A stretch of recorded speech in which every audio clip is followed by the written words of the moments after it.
Hey, Rerun listeners, it's time to continue answering people's questions about dating and relationships. A while back, I asked people to email or to comment about their questions, and I got so many that I think this is the fourth episode in which I'm answering people's questions, so let's get to it. This question is from Sa on YouTube. They write, I have PTSD from ex-boyfriends who were physically, verbally, sexually, and emotionally abusive. I'm sorry to hear that, Sa. My husband, who isn't any of those things, feels like I take it out on him when I am triggered because of my past experiences. How do I stop my triggers from affecting my relationship? End of comment. All right, so you believe you have PTSD from being abused in the past, and your husband, who is nice and is not abusive, feels like you take it on him when you're triggered because of your past experiences. Well, that wouldn't be uncommon. We would have to wonder if that is an accurate assessment of you. But in general, it would be expected that when we go through relational traumas that they're going to be triggered when we're in a intimate, close, romantic relationship. That's just the way it goes. And you ask, how do I stop my triggers from affecting my relationship? Well, you approach it from a holistic approach. A lot of people just say, I'm going to try not to be triggered. Well, okay. You have to get therapy. And in therapy, what you do is you identify the triggers. You learn how to regulate your emotions. You learn how to mitigate or reduce the triggering. You learn how to regulate how to notice your emotions, regulate, and mainly distress. For a lot of people with PTSD or trauma reactivity, they don't notice that they're triggered until it's too late. And so a big part of PTSD management is knowing when, so if we're on a scale from 1 to 10, and by the time you notice you're like an 8 or a 9, the trick is you have to notice when you're a 3 on the distress scale and intervene then. You can't really do anything once you're an 8. Once you're an 8, you can't think straight, and you're completely triggered, and you're suffering, and you're in a fight or flight or freeze, appease, or a faint response, and you're angry or hostile or withdrawing or drinking to cope or something. Beyond an 8, there's nothing you can do really, or there's very little you can do. The key is to intervene when you're a 3, because then you still have the power to think, and you can reduce the suffering of going up the ladder of distress. And that doesn't mean you're doing it on your own. You're involving everyone, including your boyfriend, including your husband. So you tell your husband, I'm a 3 right now, and let's do what my therapist said, and let's do X, Y, and Z. And also recovering from the trauma in therapy. Through trauma therapy, you can heal from your trauma, essentially taking away your symptoms and thus your susceptibility to being triggered. And you don't need those coping skills anymore. I have, and many others, have cured people of their PTSD. Some people don't like the word cure. I don't know another word for it. Completely take away, eliminate the symptoms of. I don't know, it sounds like curing to me. And some people think, well, it's sort of narcissistic to say I'm curing. Well, what else do you call it? I have an expertise. I know how to help people. I know how to get rid of PTSD. What is that narcissistic to say that I'm following evidence-based practices and reducing symptoms in someone such that they no longer suffer for the rest of their life from a debilitating disorder? Why can't I call that curing? I'm proud of my work. I'm very proud that I've eliminated PTSD. And of course, it takes the client to go along with it, and they're the ones going through most of the courageous moments for sure. But I'm the clinician. I'm working hard, and I'm explaining, and I'm with them, and I'm in the trenches with them. So it's not a small feat, and I've spent a lot of time specializing in it. So, so anyway, do that for yourself. Find a trauma specialist and reduce your symptoms of PTSD to the point of no longer qualifying for the diagnosis, aka allow yourself to be cured from it. There's a lot of people out there, but you have to find someone that specializes in it. All right, this next question is from Chrissy. She writes, what advice do you have for someone involved with a real narcissist? And please don't say just leave. Are there any types of strategies or phrases that can be researched? Is it possible to have corrective experiences with narcissistic people without them knowing it or asking for it? If they are just receptive to this dynamic and not acting out, is success possible without formal therapy? End of question. So it sounds like Chrissy, it sounds like you're involved with a person that you believe suffers from narcissistic personality disorder. I'm not sure. And you don't want to leave. And you're trying to figure out a way to engineer corrective experiences such that your partner no longer will suffer from narcissistic personality disorder. Well, yeah, I mean, it's possible. It's not easy. It depends on the level of severity. If it's moderate or minor, the narcissistic pathology, yeah, if you engineered it right, it's possible over the span of 10 or 20 years to provide corrective experiences for that person such that they suffer a lot less, or maybe making it manageable or something. But it would be hard to do that. And so, I'm guessing you're trying to get the person to go to therapy and they're refusing. And even with therapy, narcissism is tough to treat. It takes a long time. And the corrective experiences that happen in therapy are not easy to engineer from a therapist standpoint. So to do it while you're in a relationship with someone. But I've done this sort of work before, like as in a similar situation. I've had clients in the past where I was working with one partner, individual therapy, who had a narcissistic partner, narcissistic husband, and he was in individual therapy and the couple was in therapy. The wife first came to me. I worked with her for a long time, many years, and over that time, a lot of her conversations were about her husband.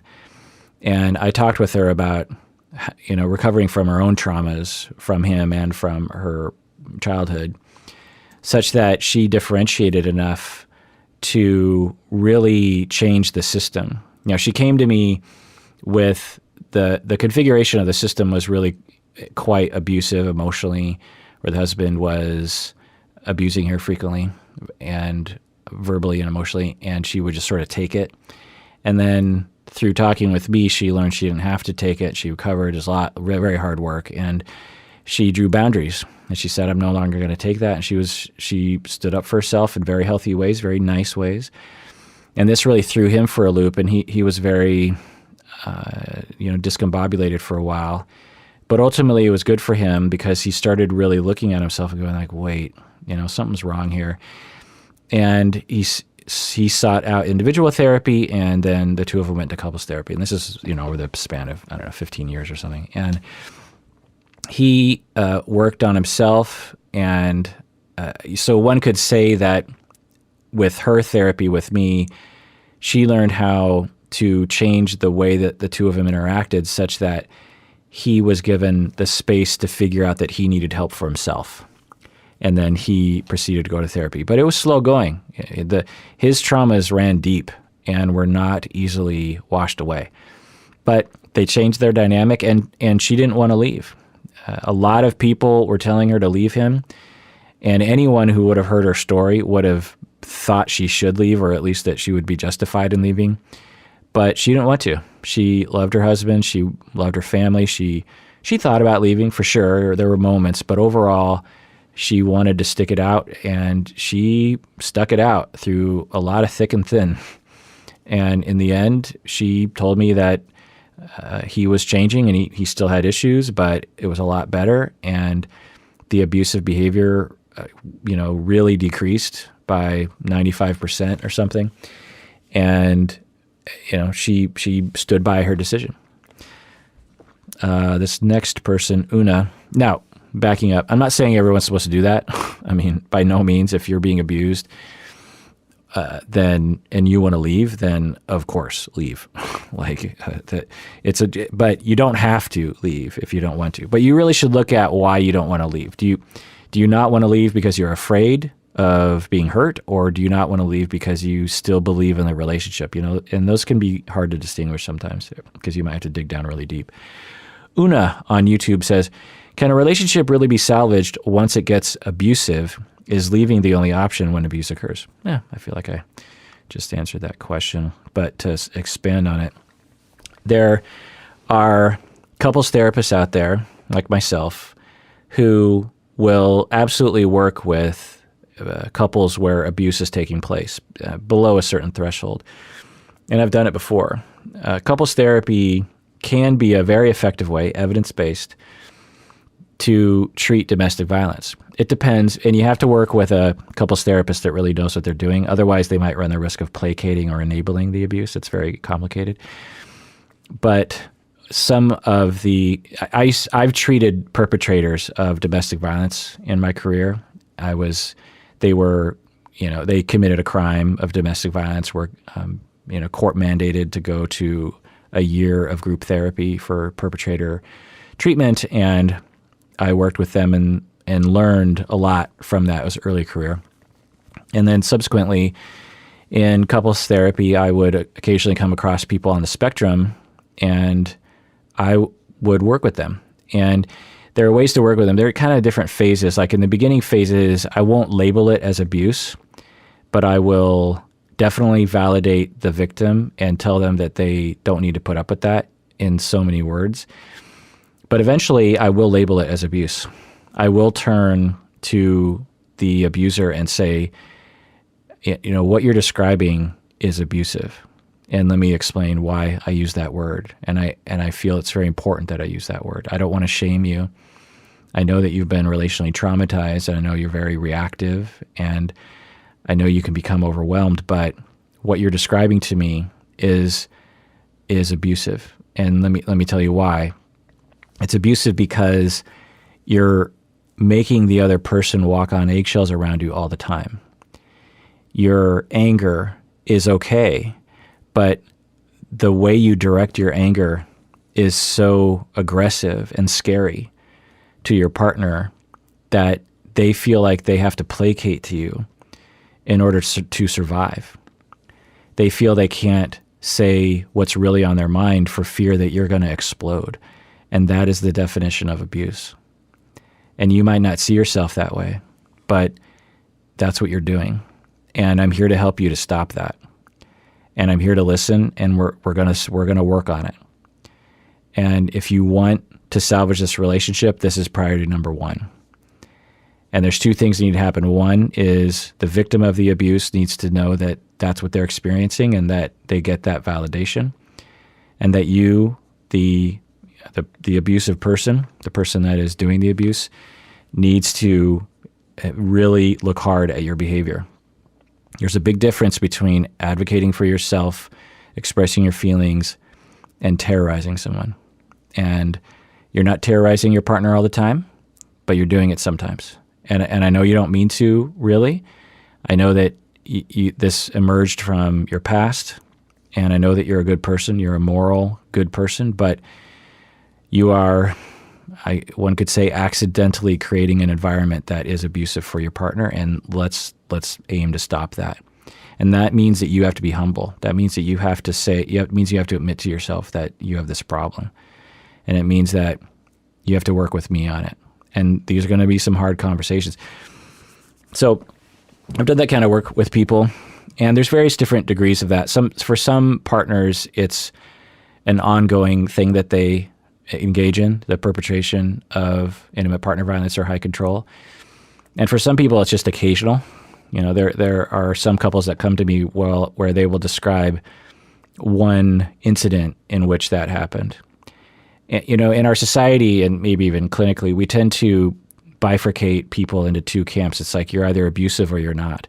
But the fact is that everyone has been on the spectrum of abusive behavior. Everyone has committed some form of at least mildly abusive behavior, meaning that it intimidates the other person unfairly.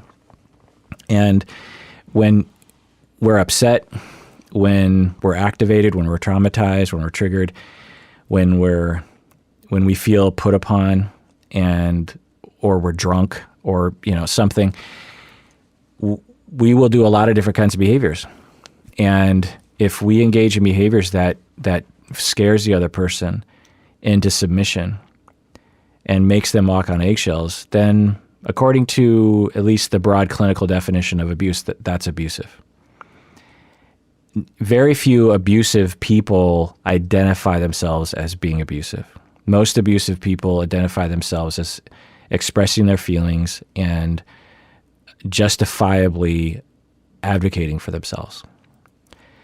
So what I do, I work with them is, yes, it's okay to be angry. It's okay to advocate for yourself, but let's do so in a way that doesn't literally terrorize your partner and cause them to walk in utter fear around you, such that they're afraid to open their mouth even under calm circumstances for fear that you're going to explode or you're going to go on a 2-week silent treatment of them that makes them feel like crap. Like, this is what we have to change. And and those are tough. Those are tough conversations. The person that I'm labeling as being abusive, it can take months for them to go through the steps of admitting that to themselves, of anger at me, resistance against me, intimidating me, deep, deep shame and self-blame, to eventually just admitting it. And, there are couples that I worked with for a long time where the abusive partner it wouldn't take much. In fact, the victimized partner could just look at the abusive partner and say, "You're doing that thing again. You're being abusive." And this is outside of therapy because they'd done enough work in therapy, and the abusive person would say, "Oh, really? Am I doing that thing again? I need to. Okay, what am I doing? What mode am I in right now that's causing terror in my partner? Okay, I need to, it's confusing in the moment because usually people are being activated, but it's absolutely possible. Anyway, let's go on to another email here.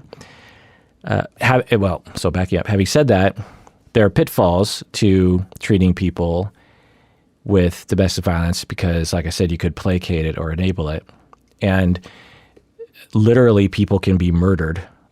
I can't remember the exact statistic, but I think when women are murdered, the most likely perpetrator is their spouse. And so this is real. And I've seen it, not in my own clients, but I had a colleague who had a client who killed his husband. And we need to be very careful about not just murder, of course, but, assault or other kinds of things, pulling the victim out of therapy because the abusive person doesn't want to face it. So it's a case-by-case basis. And any good clinician before heading into a situation like that would consult either with an expert or a trusted colleague. All right, this next email, or this message from Sylvia on YouTube. They write, "We online chat and interact with so many people on a day-to-day basis these days. This makes me wonder if it is even possible to meet someone without going on social media. Why don't guys pick up girls in public like they used to in the past?" End of comment. Yeah, it's an interesting thing that's happening, obviously, with the advent of social media and dating apps and this kind of thing. And it stands to reason that people are hitting on each other less in public. But I don't know. It's possible that is still happening. Well, I know it's still happening. There's plenty of people that are, quote unquote, picking up people in public, whether it's at a bar or at some other function, work. There's a lot of people that meet romantically at work or church or some other kind of scenario. So, in other words, there's still a lot of people, and I can't remember the exact stat, who are meeting without using the internet. And it's diminishing year to year. And we would say, well, that kind of sucks, because meeting in real life is kind of nice. But I don't know. I mean, the point is we want to meet someone, right? And if we meet in public at a bar or at work or at church or online or on Tinder or on Facebook or Instagram or whatever, the point is meet someone. So I suppose if you like the lifestyle of meeting people in bars, then I would guess you're just not going to the right bars because it's the pandemic right now and all the bars are closed in Seattle, but I guarantee you, and I've been to them, not on purpose, but, for one reason or another, there is a lot of mingling, single and mingling things happening at various places. So it's just a matter of where you go. But I get it. Sometimes you might have this preference, and I imagine it's just a matter of where you go. But the other thing that I might say is that as people become more isolated with the advent of entertainment that you can do so much of in your own office by yourself, there are a lot of people who are very scared socially. And this is borne out in the data that more and more people are anxious socially and depressed because of our flashy devices that addict us and keep us away from other humans. And then when people go, hey, let's go out and meet someone, they're either too terrified to do it, or once they get there, they're too terrified to do anything about it. When I was growing up in the 80s, we didn't have the internet. We had Nintendo, but that was only so much fun, frankly. And the only thing you could do was go out, leave the house. And, with me and my friends in high school, essentially that meant just driving around looking for people to interact with. And we met a lot of random people. That was a big deal in our life. And most of the people that we knew in, the later part of high school were people that we met randomly, that we just randomly walked up to and talked to. And a big part of our life was like that. And so it wasn't easy. It wasn't terrifying. It was absolutely terrifying to do that. And we had to support each other as friends as we did it. But it was the only thing we could do. If we had, video games and social media and Netflix and all the other things that people have in high school, I'm pretty sure we just would have stayed home, or we would have stayed home a lot more. And that now you get different kinds of skills. It's not necessarily a downward turn. We would have been gaining skills with video games and with online stuff and computer stuff and socializing online. Younger people are much better at meeting people online and much better at communicating online, much better at knowing how to tone, how to write a comment that is of the right tone and getting satisfaction socially online. So it's not like it's only a bad thing, but it is a bit of a conundrum as we continue to go down this road about how do we help people to have real in-person experiences such that they're not 25 and terrified of talking to people. Because in order to get our needs met, in all likelihood, you're going to have to be confident enough to talk to strangers and to take that risk and to get shot down at times. I'm not talking about picking up people in bars. I'm talking about just meeting people. And we're going in the wrong direction around this. It's pretty clear that in 50 years, we're going to have a massive problem, and really no one's talking about it. Now, maybe it won't happen. Maybe we'll figure out some other way to, overcome this. Nature finds a way, right? We need social interaction, but time will tell. And so, Sylvia, it sounds like you might be lamenting that shift. You might be kind of like, oh, the good old days when people just hit on each other in bars and it was just easier. It wasn't easy. It wasn't easy in the past, but perhaps it was easier. But it wasn't easy. Anyway, let's read another one.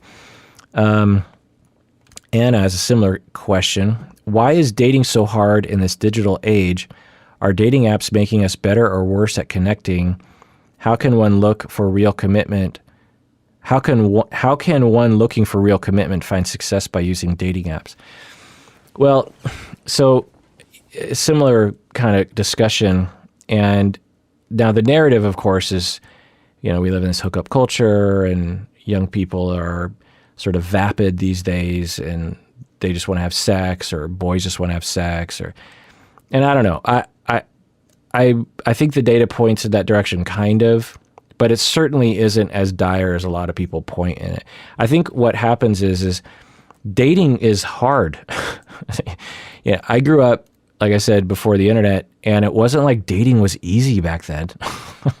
I mean, and it wasn't like sexuality was this breeze. I mean, there were the same problems and the same disappointments and the same frustrations. Exactly.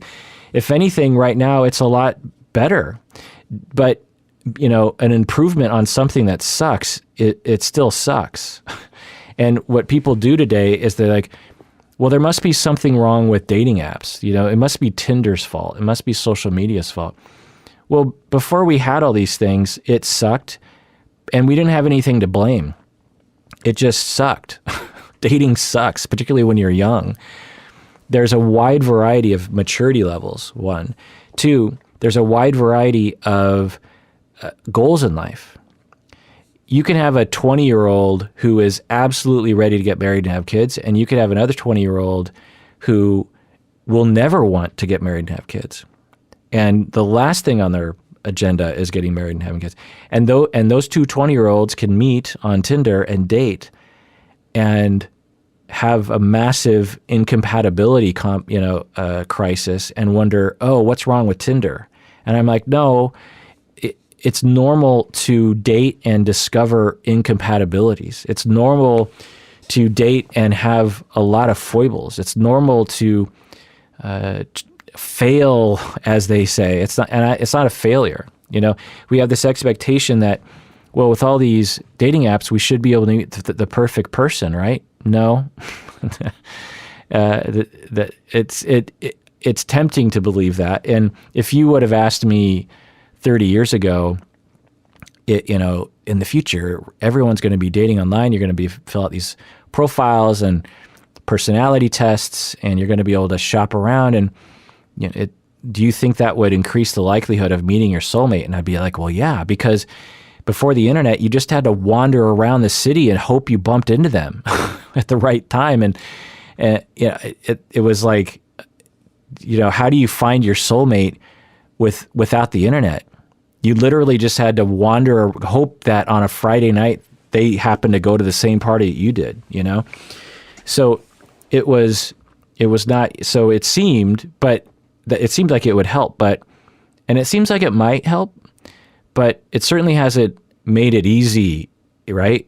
It still sucks. So people out there, as you look at your dating life, it's all about your expectations. I talked about this in the last episode.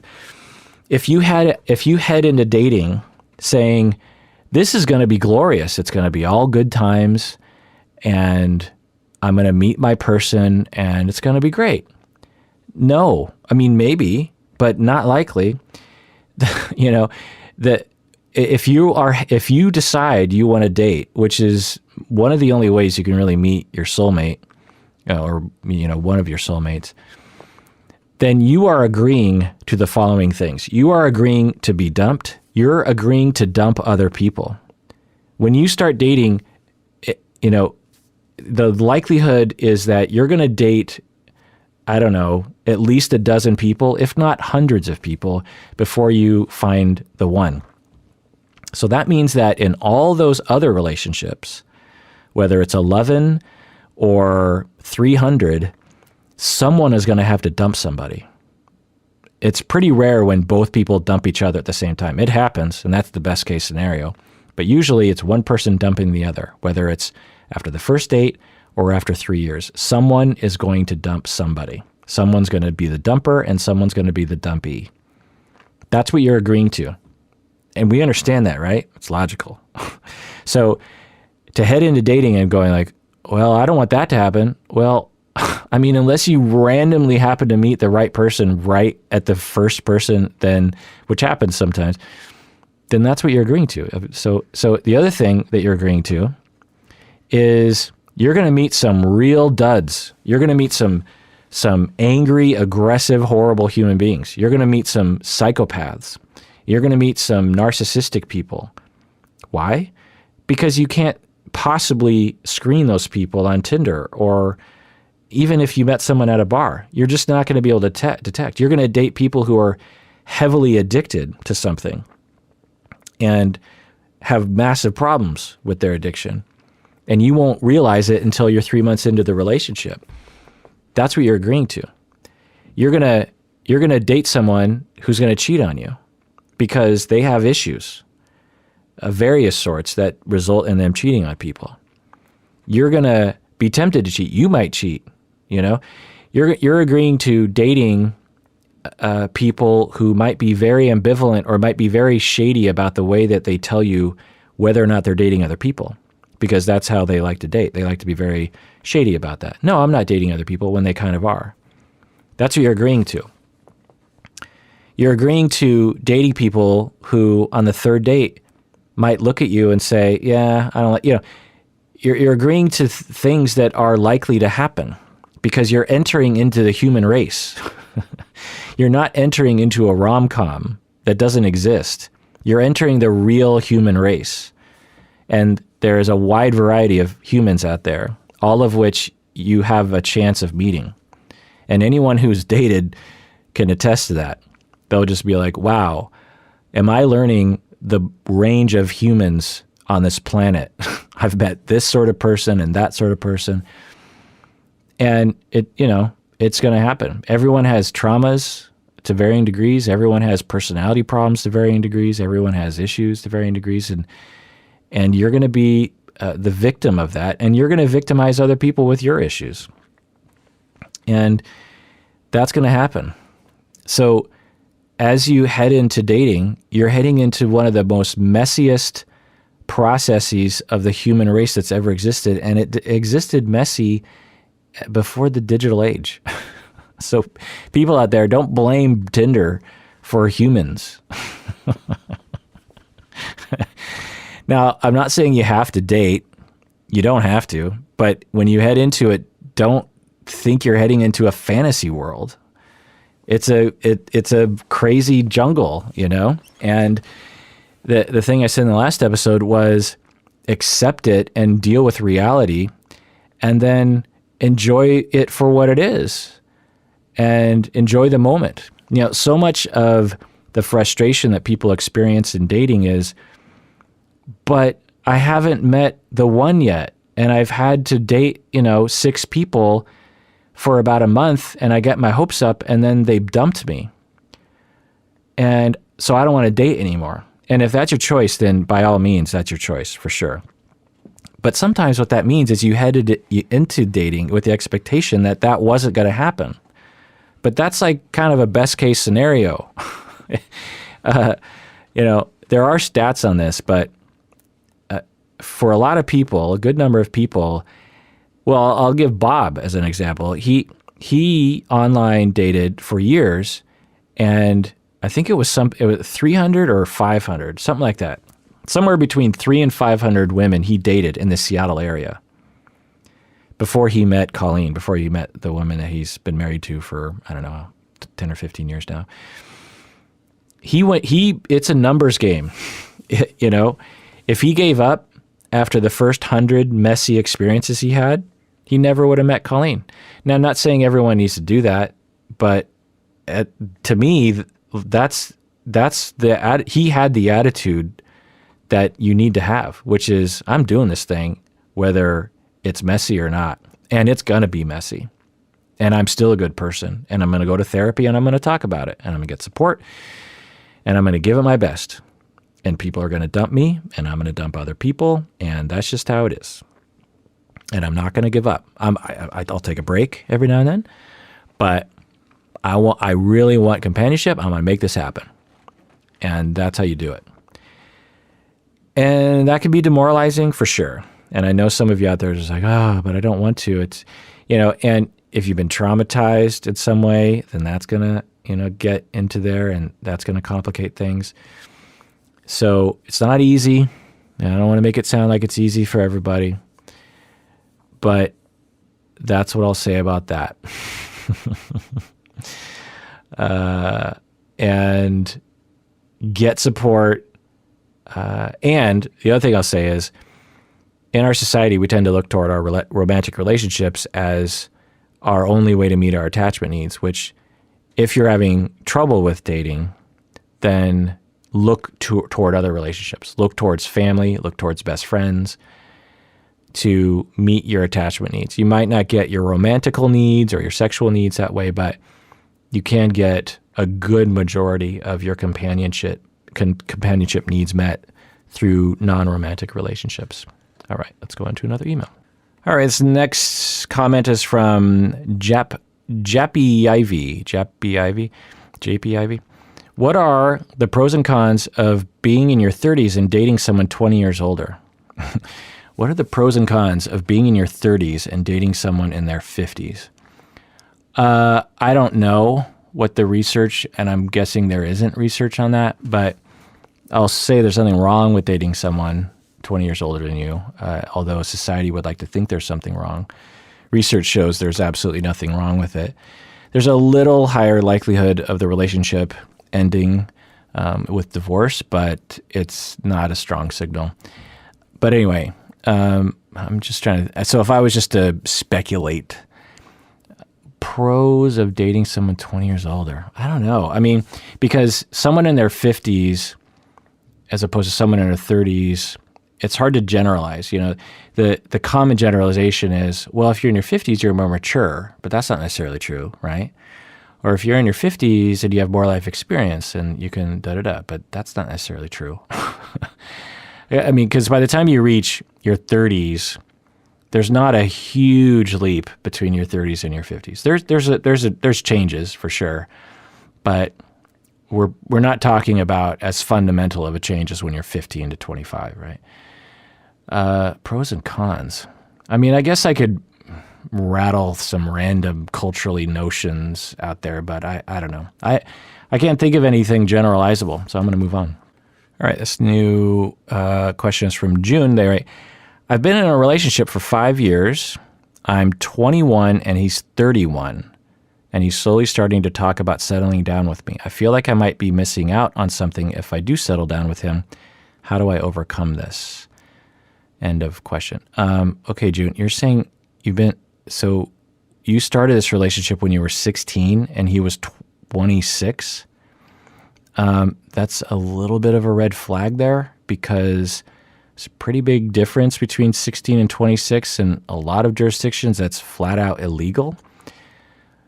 And that is a red flag for coercion and high control in a relationship. So I hope that that's not happening for you. Just because you're 21 doesn't mean you're not still in that relationship. So that's what I'll say about that. But you're also saying you feel like you might be missing out on something if you settle down with him. And to separate that from the possible concern of you being in a high control, coercive relationship. Just generally speaking, being married, settling down, you are going to miss out on something. That's the whole point, is when you marry or when you settle down, you're always sacrificing something. So your feelings are correct. You will absolutely miss out on things. It's all about choices. You can't choose all decisions. You either choose to settle down or not. And both you get things and both you lose things. Both decisions you get things and both decisions you lose things. And so it's just a matter of, does it matter to you? And what are the pros and cons? What's the cost-benefit analysis to you? Is it worth the sacrifice to you? It sounds like it might not be, or at least you're contemplating it. And so I would, continue to explore that. Tassia says, I'm 21 and my boyfriend is 37. What are your thoughts about age gaps in relationships? Well, Tassia, I did a whole episode on that called Age Differences in Relationships. I don't know, about a year ago. I went in all detail of the research. Me and Brito talked about it for a long time. Listen to that one. All right, let's go into that. So Colin from the podcast, he organized a bunch of these emails and comments into different categories. And this next category is quick round dating questions. Okay. Actually, let's take a break. We'll get back. I'll continue. All right, we're back from the break. Lizame says, what are some tips for someone trying to date while dealing with an anxiety issue?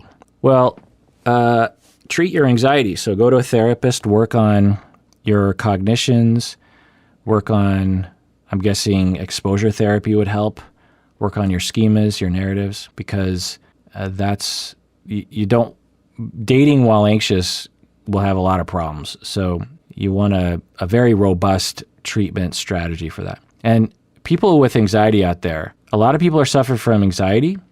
And just because a lot of people have anxiety doesn't mean it doesn't need a therapist to help you with. Just because it's common doesn't mean it's not a serious clinical issue. Claire says, what are your thoughts about dating exes? It's great if you want to. There's no problem at all. Ebba, how do you perceive dating has or will change for people due to the pandemic? Well, it definitely has changed because it's hard to date random people when you might get infected or you might be a vector for the virus. So some people are dating at 6 feet of distance. I know a lot of people are doing that. And maybe once they meet the right person, then they will kind of self-quarantine for 14 days so that they can start making out. Other people are just giving up on dating because it was hard anyway. And with the pandemic, it makes it really hard. So, that's what I'm saying. Will change. Soon we'll all be vaccinated because everyone will do their part and we can all go back to normal. Chrissy says, what causes people to have physical or emotional dating preferences? What causes people to have physical and emotional dating preferences? We don't know. We have hypotheses here and there that relate to symmetry. We seem to prefer symmetrical faces and bodies. When we look at people cross-culturally, that seems to be universal to humans, and the speculation is that symmetry signals good genetics, and that when genetics have gone wrong, there are usually or sometimes asymmetries in the way the face or the body looks. And so a lot of times the best-looking people on the planet are just the most symmetrical in terms of their face. Also average. When you average out faces with a computer, it usually produces a very appealing face.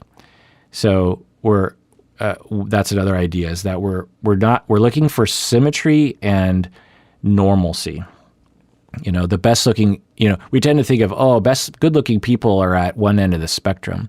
One other way to think of it is that their features are extremely normal, very average to the culture. That's always the key, is, whatever culture and whatever is your template of a normal face in your brain, that's what you're looking for, because that signals DNA goodness, because the further you get away, the more mutations you have, the more chance you have of not being able to reproduce that person or having harmful mutations and that sort of. That's the idea, evolutionarily wise. But of course, the kinds of physical and emotional dating preferences we have really go far, far beyond symmetry and average looking.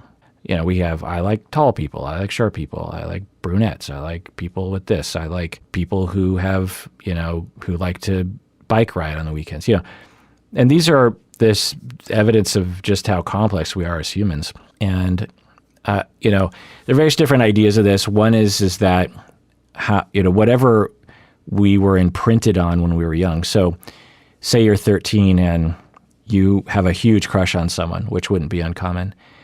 What were the qualities of that person? Maybe that person imprinted on you a set of qualities that is now deeply associated with romantic attraction, such that by the time you're 45, you still have that association. So, wherever 13-year-olds are, the closest possible romantic partner to any given 13-year-old, whatever qualities that target has can become the template of the perfect person moving forward.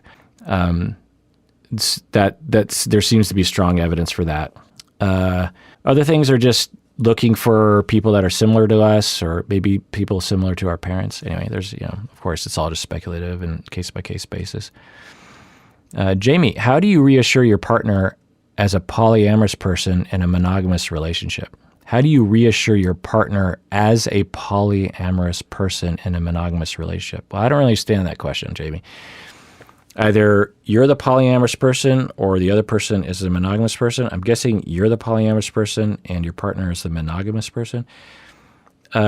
This can be done. I mean, by definition, it depends. So the language I would use is you have someone who has a sexual orientation of polyamory or romantic orientation of polyamory, and the other person has a romantic or sexual orientation towards monogamy. And those people can exist in the same relationship and have very long, trusting, caring conversations about how everyone can get their needs met. The poly person usually wants to be involved with other people to have their best life. The monogamous person does not. What do you do? Do you have a monogamous relationship? Do you have a poly relationship? Do you break up? And all configurations are possible, and none of the configurations are not going to have problems.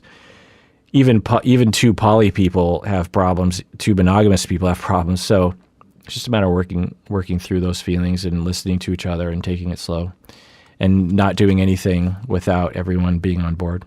Kathy, multiple female friends of mine and I have male partners who are not as sexually available as we are. How can I increase the amount of times I'm having sex per week? And why do men in long-term relationships lose their libido? End of question. So that's a generalization. It's actually not generalizable. The larger question is there are almost always libido differences in relationships. And there are general things you could say about gender and heterosexual relationships, but generally not. We usually associate loss of libido to women in our culture, but as you're pointing out, Kathy, you and all your female friends, it's the males that are losing their libido, and that happens all the time as well. So there are many different, so there's two different paths of discussion. One is that how, as a couple, do you deal with libido difference? Because like I said, there's almost always a difference. One person wants to have sex once a week. The other person wants to have sex every day. What do you do? And often one is shamed as like, there's something wrong with you every day. I mean, there's something wrong there. Okay. No, there's nothing wrong with that. Your libido is yours and it's okay.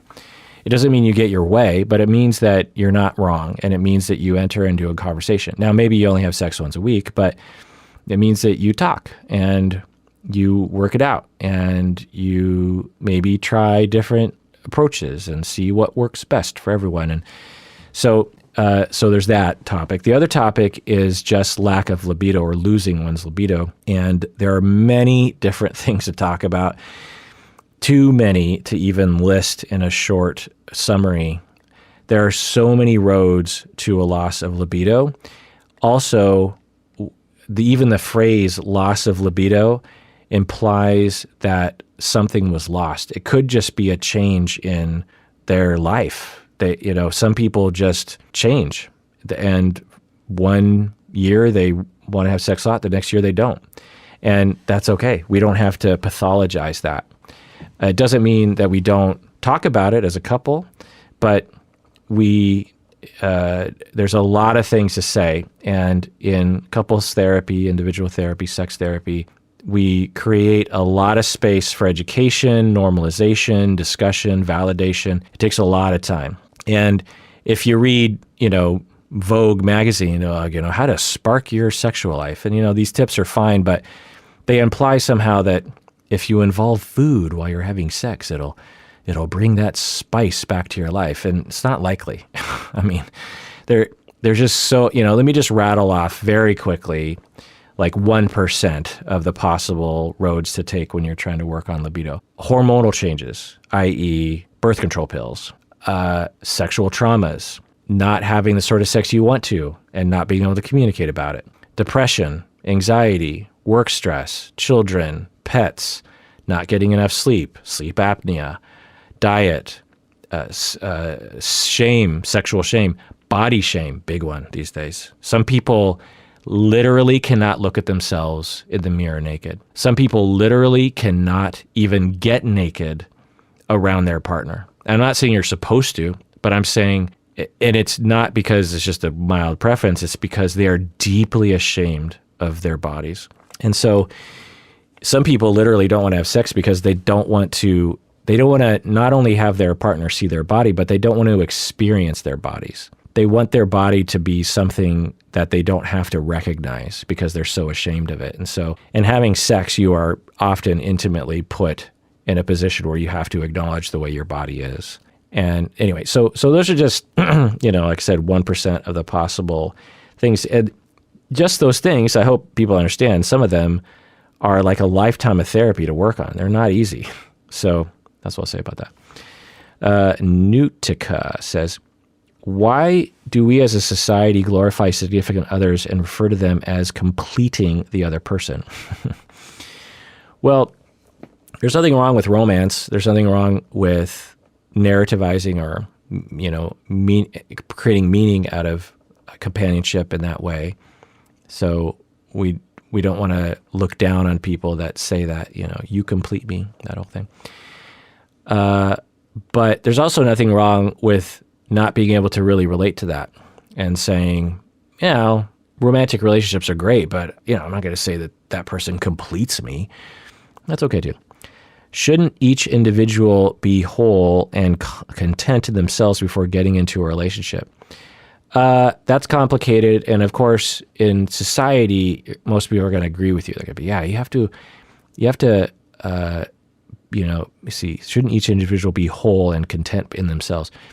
Shouldn't everyone be content with themselves before getting into a relationship? Well, what do we mean by that? Certainly, self-esteem is great and helpful in a relationship, but not necessary to have a successful relationship.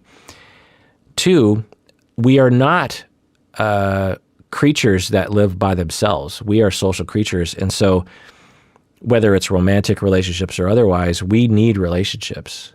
And one could say that we need relationships to complete us. That if you put us in a hole and isolate us, we will not do well.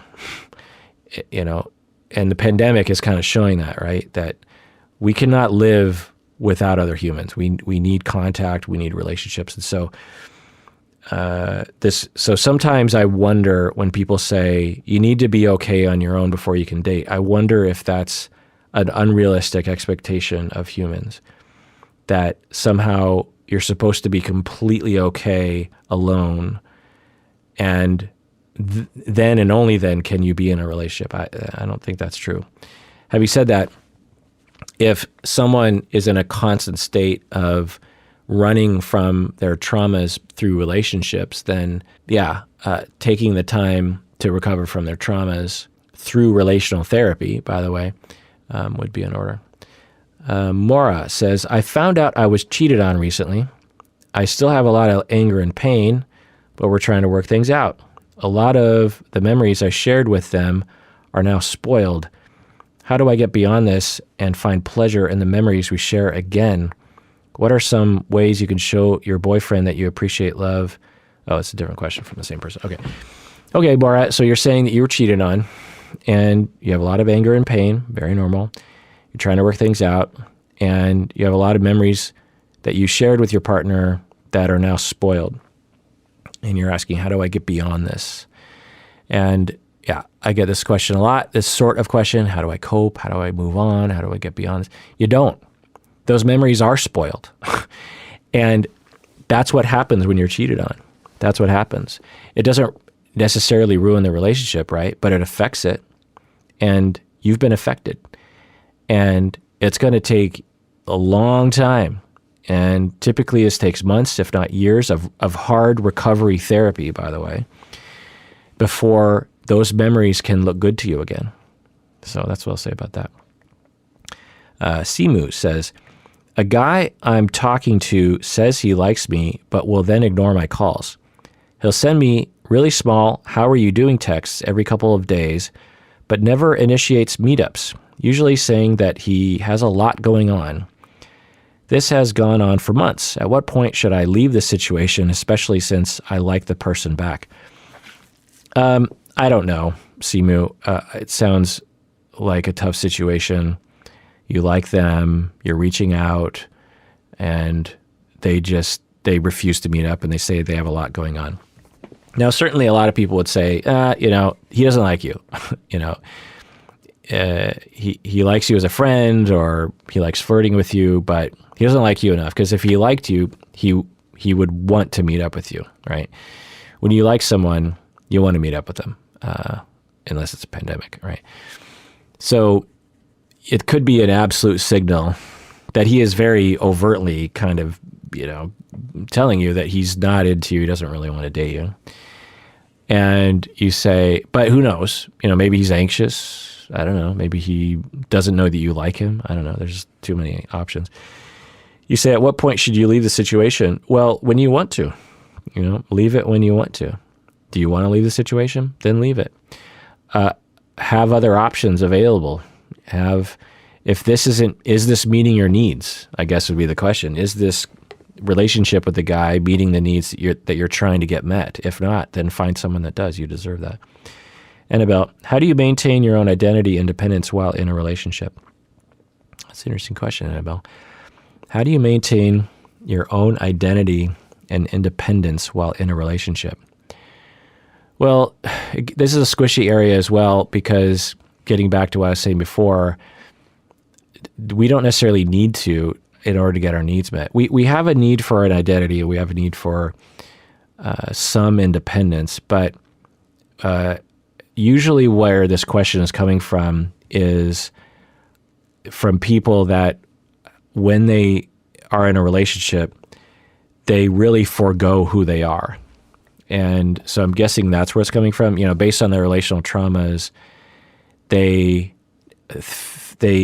version of love is to forego themselves, meaning that when they were young, they were made to feel that in order to be lovable, they couldn't really assert themselves. They couldn't be them. They had to submit emotionally to the other person. I don't know if that's what Annabelle's talking about, but just going down that line of thinking, obviously getting therapy, and relational experience is such that you can get in touch with who you are. And then once you're in touch with who you are, then you won't be able to help but to retain your identity in a relationship.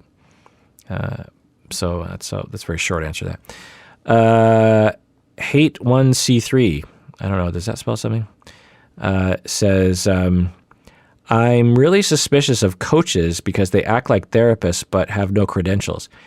They don't have any industry ethical standards or education. What makes Mark Rosenfeld a qualified coach people in relationships? Oh. So a while back, I had Mark Rosenfeld on the podcast. He reached out to me, and we collaborated, and I liked him. I liked him a lot. And that's when I asked for all these questions on dating, actually, and I got so many that that's why I'm doing all these episodes. But so this person is saying, I'm really suspicious of coaches because they act like therapists, but they don't have credentials, they don't have ethical standards or the education. Well, so I will say that some coaches do have credentials, and they do have ethical standards, and they do have the education. That's what's kind of weird about the coaching profession, if you will, in its current state.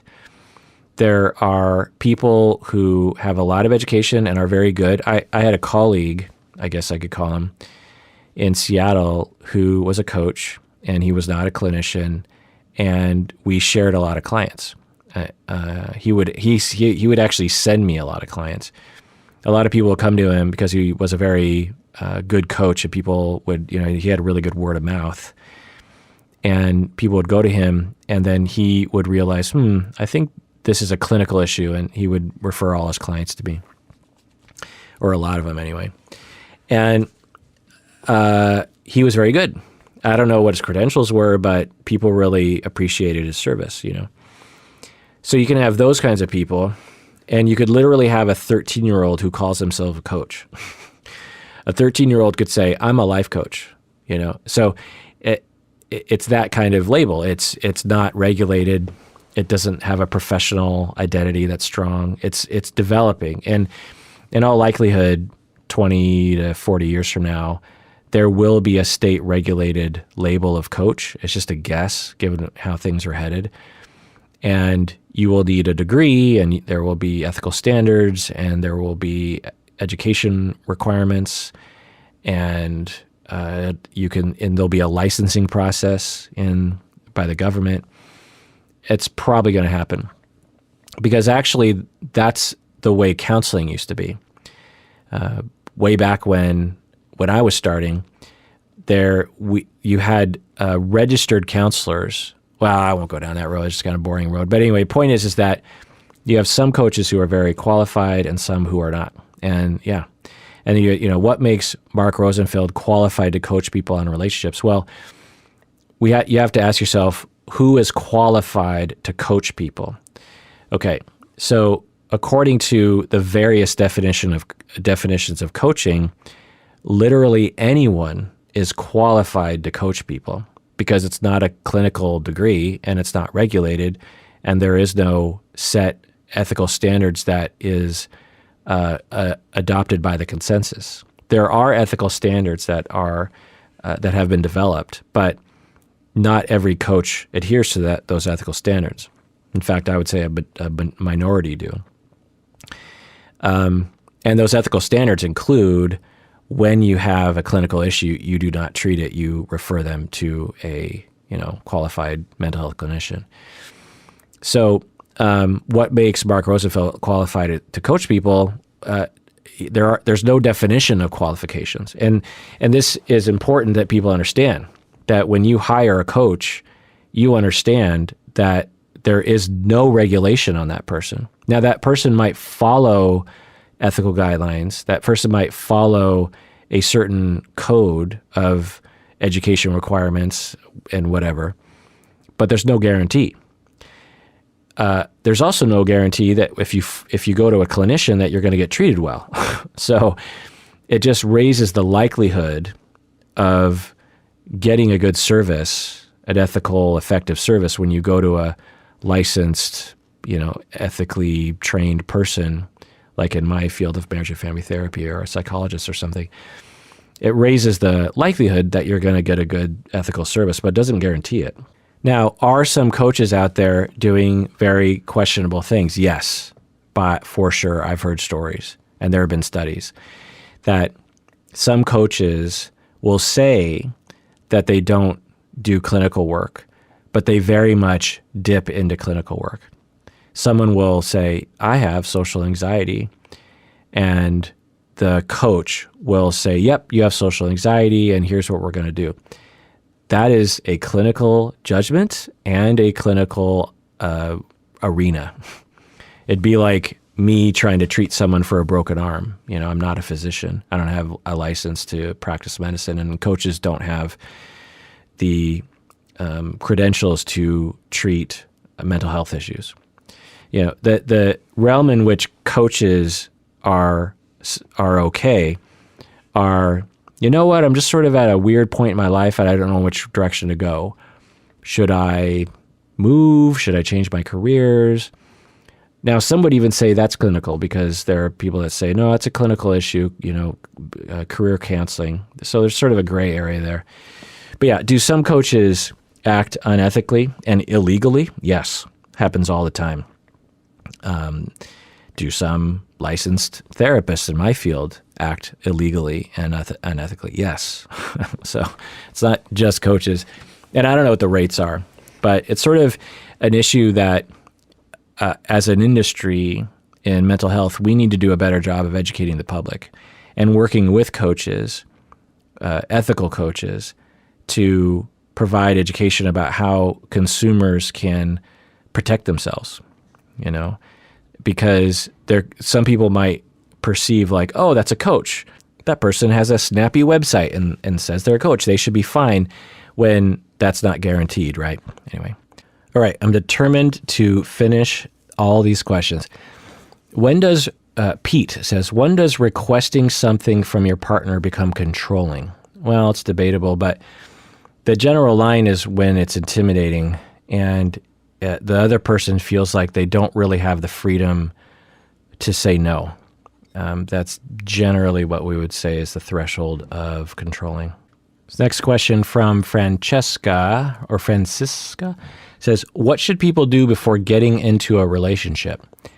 What should people do before getting in a relationship? So there's a lot of different things I could say, but the very short answer I would say is nothing. I mean, 12-year-olds are having crushes on people and getting into a 1-week relationship in middle school left and right. So, and they're not doing anything to prep for that relationship. Now, of course, case-by-case basis, if someone needs to do something to protect themselves or to recover from something or to work on something or to check in on something or to build up a certain self-awareness before dating that would help them, then okay, case-by-case basis. But we are designed for relationships. We evolved to have romantic relationships for the most part, and some of us not, but most of us have a drive for romantic relationships and have been doing so well before there were therapists or self-help books. So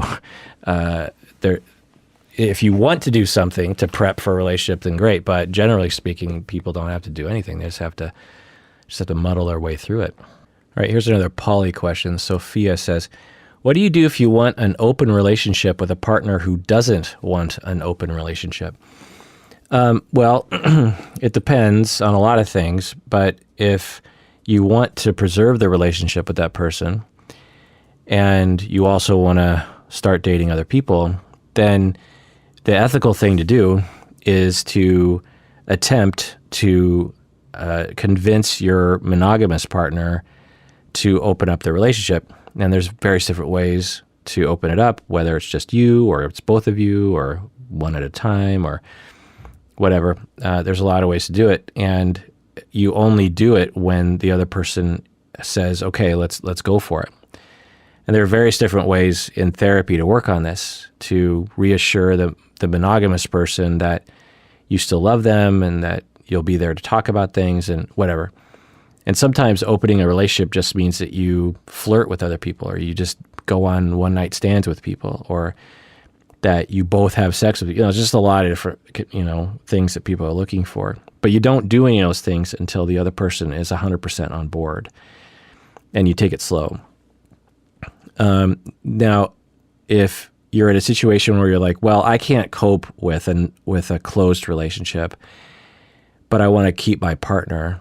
So this also might be a path of a discovery for you of, is it a deal breaker for me to be in a non-poly relationship? Do I need to be in a poly relationship? And so you might be on a path of discovery where you're like, okay, my partner really doesn't want to be poly and I'll probably never convince them to be poly. And so I need to break up with them. Although I like him, I need to be in a non-monogamous relationship, and that's a deal breaker for me. So there's a lot of different things to discover, but the thing you don't do is coerce your partner into opening up the relationship. That's not okay, because it almost always ends up in true harm on the other person and for you. And it's not ethical. So if it's a deal breaker for you, it's a deal breaker and you have to break up. If it's not a deal breaker yet, and or you believe you might be able to convince the other person, then you go on a campaign to convince the other person to address their fears. Not coerce them, but talk about how you can address each one of their concerns and maybe experiment and see if it works or not. This next question from Melissa. She writes, what is your stance on incorporating porn and open sexuality into relationship? And a question. What is my stance? It's fine. Like, why would any clinician have a negative stance against two people watching porn together or, being in a poly relationship? Completely fine. It's just whatever anyone wants to do. But of course, I guess in our weird world, I guess some people are against that. I don't know why you would be against two people doing what they want to do when it doesn't cause anyone any harm.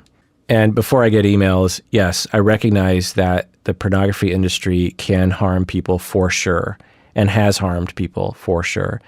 But there's a lot of pornography produced by ethical producers who do not harm people. So pornography isn't universally harmful. It can harm people. And consuming pornography that doesn't harm people is important. And there's research you can do to make sure that you're consuming pornography from ethical sources. All right, BTS says, why do I always look to find new people to date the second my needs don't get met by the person I'm currently dating? How can I stop this urge? End of question. So I'm guessing, BTS, that you might suffer from relational traumas related to developing avoidant attachment style. I don't know. Of course, you want to talk with a therapist about it. But a common thing for avoidant personality, avoidant attachment style, is when things are going a little bit wrong, a little bit askew, a little bit challenging, a little bit hurtful, a little scary, the avoidant person will look for any way out, whether it's I need to move out, or I need to break up, or I need to cheat, or I need to find someone else, or I need to start flirting, or I need to drink, or I need to go in the garage and smoke pot, whatever it is, or I need to work more, or I need to watch more sports, or I need to work on my car more, or I need to hang out with my friends, or I need to go to the casino and gamble. There are various different, somewhat socially acceptable ways of escaping from your relationship that, and one of them is this massive urge to date new people. Now, there's nothing wrong with breaking up and dating new people, but it sounds like you noticed that it's a problem for you. So I would have therapy around it, avoid it. I would have a therapy to investigate it, and it's possible that they would discover that you have avoidant attachment, and you need relational experiences to cure you of your attachment insecurity. Catherine, is it normal to fall out of love, or at least seemingly so, whilst you and your partner are really busy and rarely talking to or seeing each other? Is it normal to fall out of love while you and your partner are really busy? Yeah, I mean, falling out of love is a personal observation that cannot be measured. So is one person's falling out of love another person's just experiencing a lot of distance, you know? But is it normal to fall out of love? Is it normal to, I guess the question would be, how common is it for people when they're really busy to feel like they've fallen out of love with their partner? I would say that's not very common, because most people will narrativize their relationship as the love is sustained, but there's distance. So, but you know, it doesn't sound completely strange to me. Tasha says, am I bound to have a marriage like my folks? How can I break the cycle? No, you are not bound to have a marriage like your parents. Absolutely not. You're in the risk. And how do you break the cycle? You go to therapy and you have awareness built, and you also have relational corrective experiences such that you can break the cycle. Maitri says, when should a couple think about starting therapy? Right away. I don't know any couple that doesn't need to be in therapy. I don't know. I don't know any couple. There's no couple on the planet that I've ever seen that does not need occasional therapy. I would find a therapist. If you feel like you don't need a lot of therapy, then I would find a therapist that would meet with you like once a month. I have plenty of couples where I just meet with them once a month, because we went through a period where I met with them once a week. And it's a wonderful opportunity to revisit your relationship, talk about things, get things on the table, and to reinvigorate your love and sexual life. Another question here, Jamie. Do you think that a marriage of 4 years is able to recover after there has been domestic violence incidents? Yeah. Yeah. Do I think that a 4-year marriage is able to recover after there has been an incident of domestic violence? Of course. Now, will it? I don't know. Do you need to try to recover? I don't know. Will the threat of domestic violence make it unwise to continue with the relationship? I don't know. But yeah, plenty of couples. I've treated many couples who have gone through an incident of domestic violence, and one person went to a holding cell and was charged, or even just gone to, I've talked about how early in my career I used to treat domestic violence perpetrators who were court-ordered to domestic violence treatment, and most of them stayed in the relationship that they were charged in. So, yeah. All right, this next question is from Camilla. They ask, I am a lesbian who tends to attract unavailable straight women, most of whom have boyfriends already. I've never acted on their advances or helped them cheat on anyone, but these situations have ended friendships. Do you have any tips for people who are always being wanted by people that they can never have in a real way? End of question.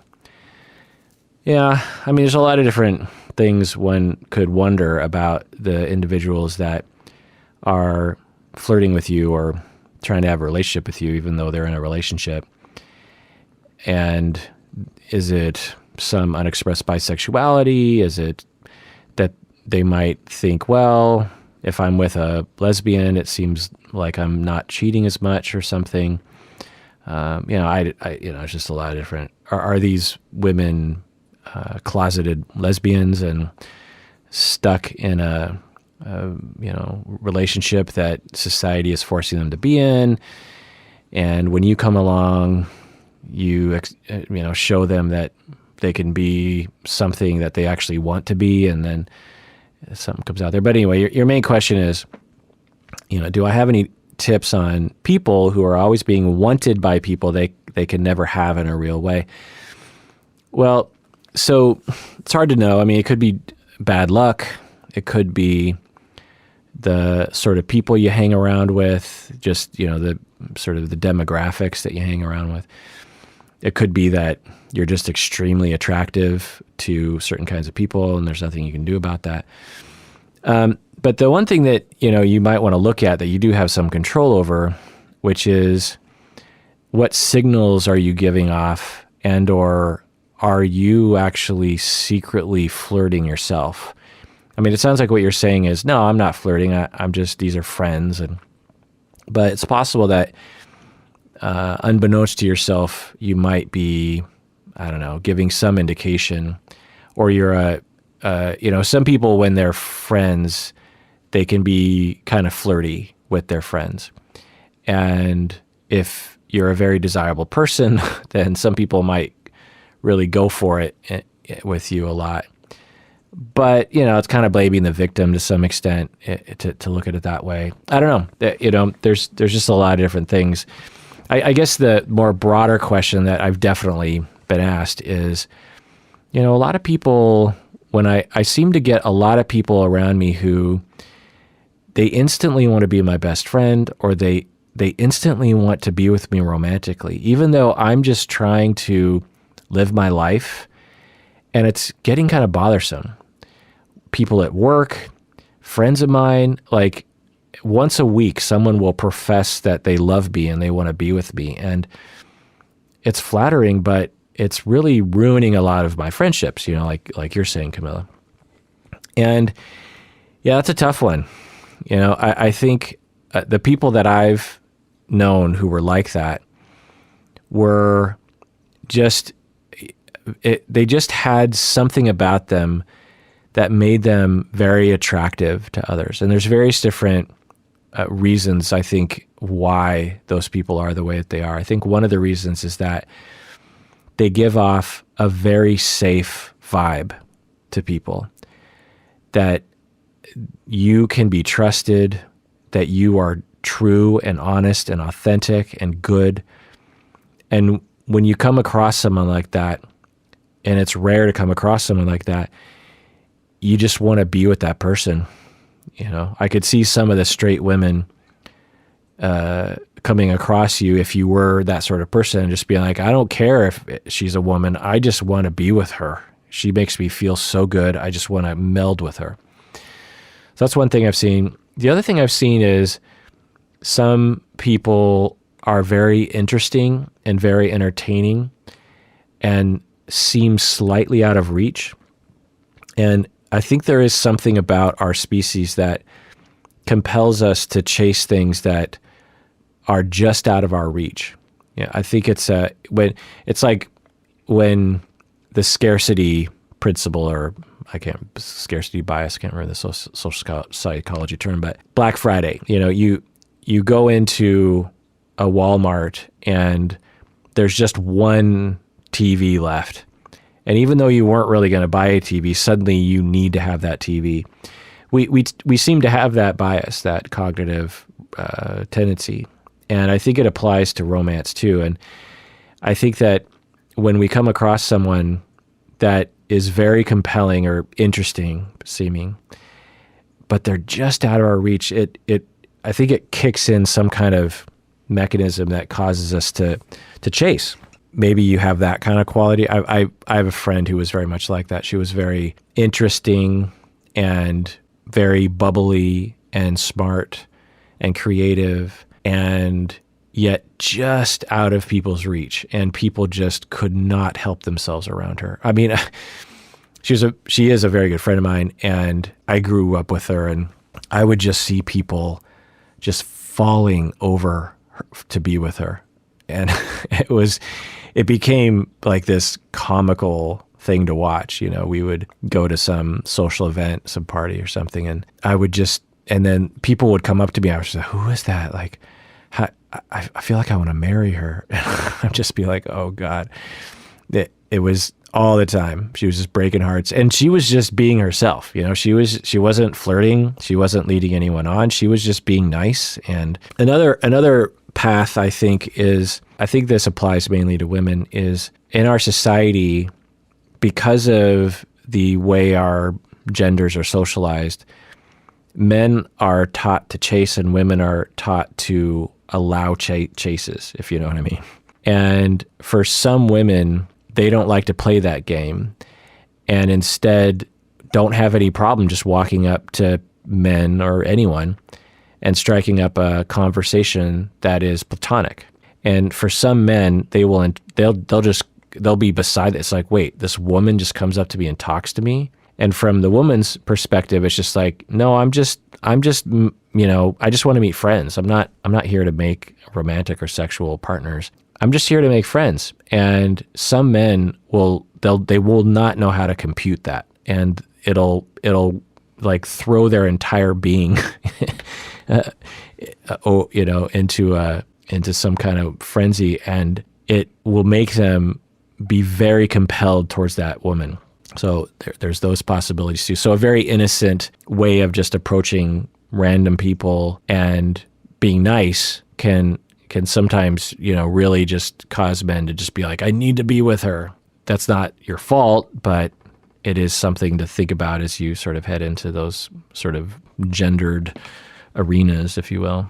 And I said there's another possibility that you might actually be there might be some unconscious thing that you're doing, which, of course, you'd explore with a therapist. Next question from Tony. They ask, how do you control the urge to check your partner's chats? It's a great question. How do you control the urge to check your partner's chats or to check your partner's phone, this sort of thing? You don't control the urge. You don't do it because it's wrong to violate other people's privacy without their permission. But you dig down and figure out where the feelings are coming from. So let me give an analogy.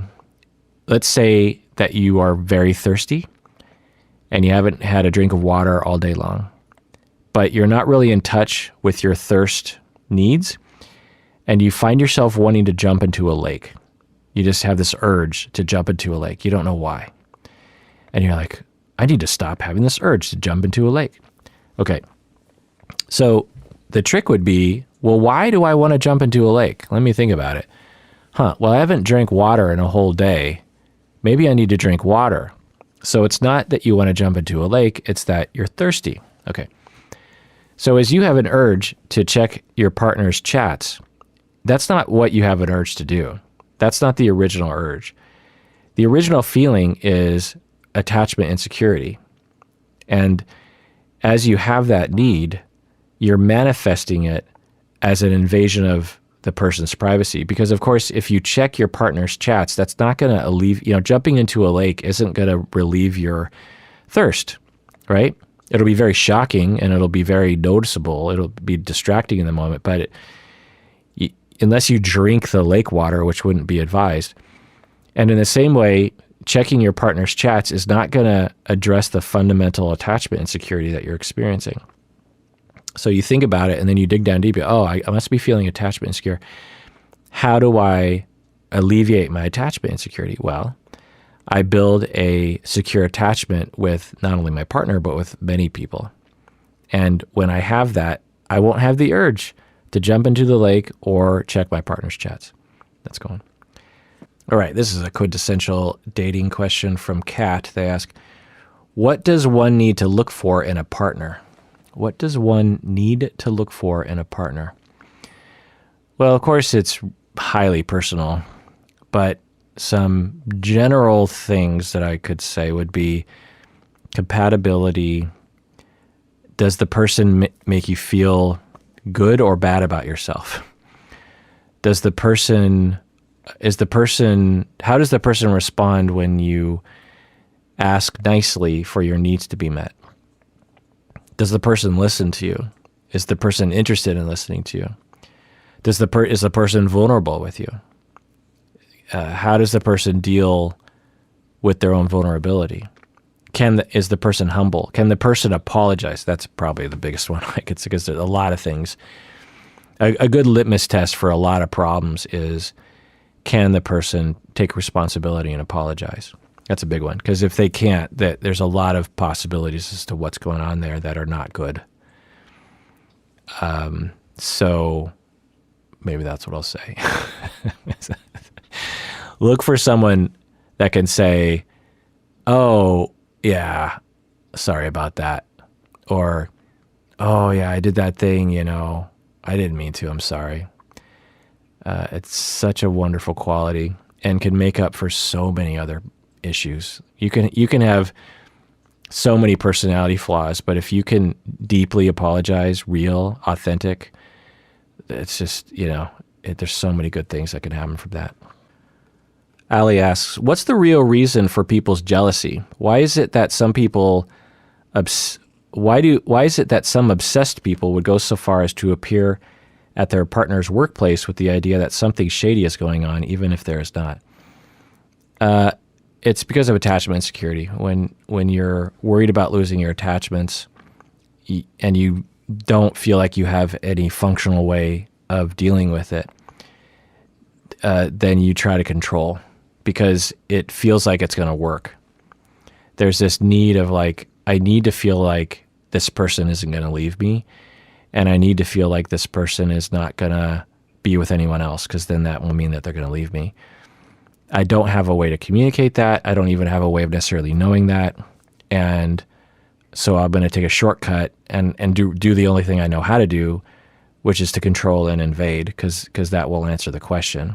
If I can break into their workplace and spy on them, then I can be reassured that they're not cheating on me. There's so many other pathways, right? Yeah, that's the reason for jealousy. Next question from Natasha. My boyfriend won't let me be friends with other guys. He justifies this by saying that they secretly like me and can't be trusted. Is he justified in keeping me from these potential, quote-unquote, harmful guys? My boyfriend also doesn't let me wear certain clothes because he fears for my safety, quote-unquote. So I don't know your situation, Natasha, but these are pretty big red flags for a high control relationship. So as I've been saying, there's nothing wrong with jealousy, really. It's what we do with it. There's nothing wrong with attachment insecurity. It's what we do with it. And for some people, when they experience attachment insecurity, their solution is to control, and they don't know any other way. And they will start with little controls and they will escalate it. So at the beginning, it's a matter of no, you can't really be friends with guys, or you know what, maybe not wear that one thing.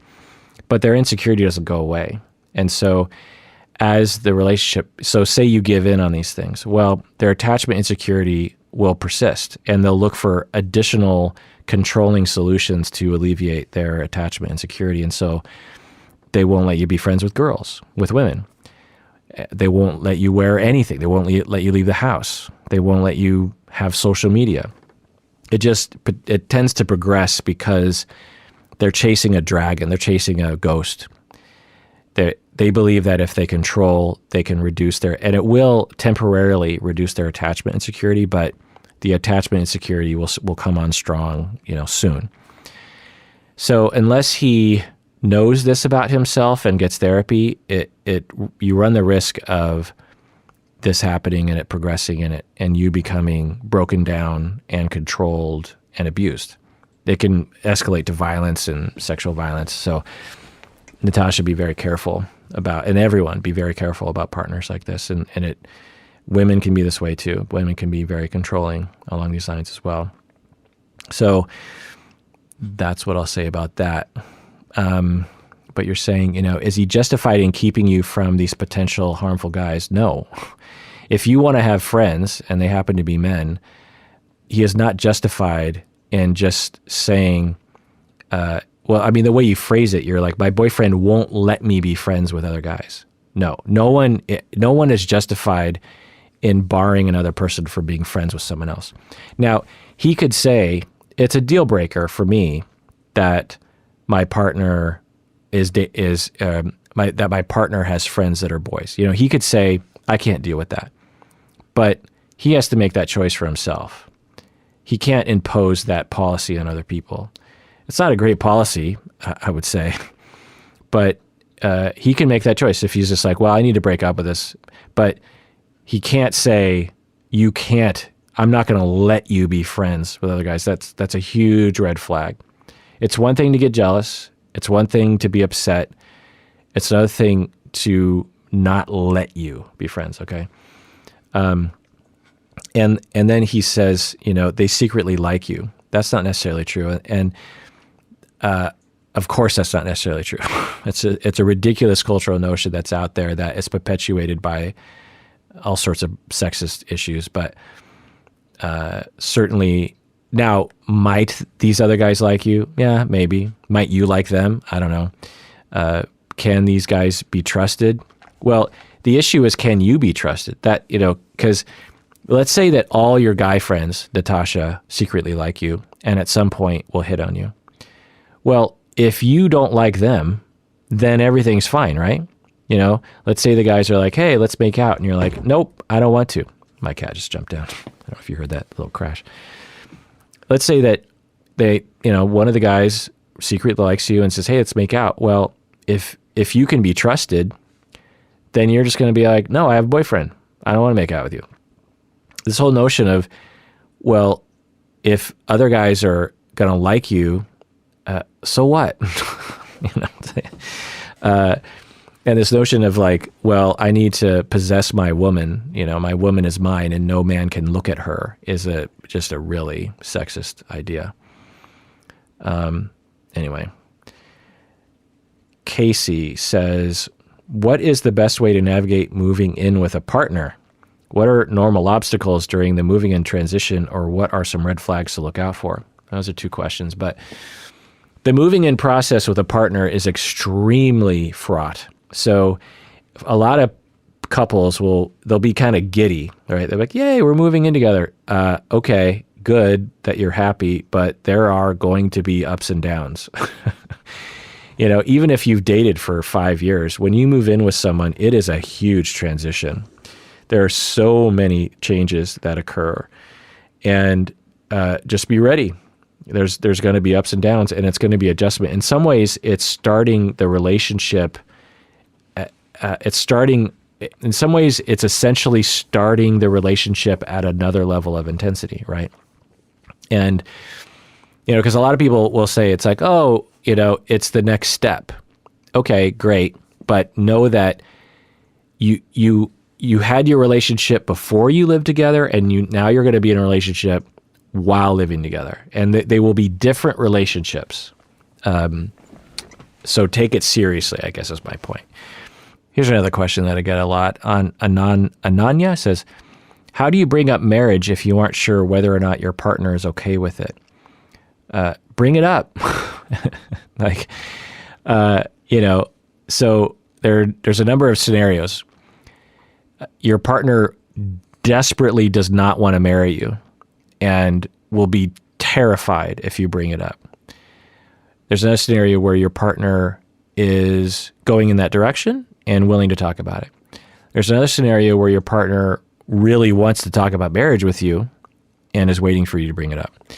So you bring up marriage and your partner's like, oh my God, me too. Okay, win-win. You bring it up and your partner's like, yeah, okay, definitely on the agenda, but, I need a lot more time. All right, now it's good. Sounds like you're both heading in the right direction.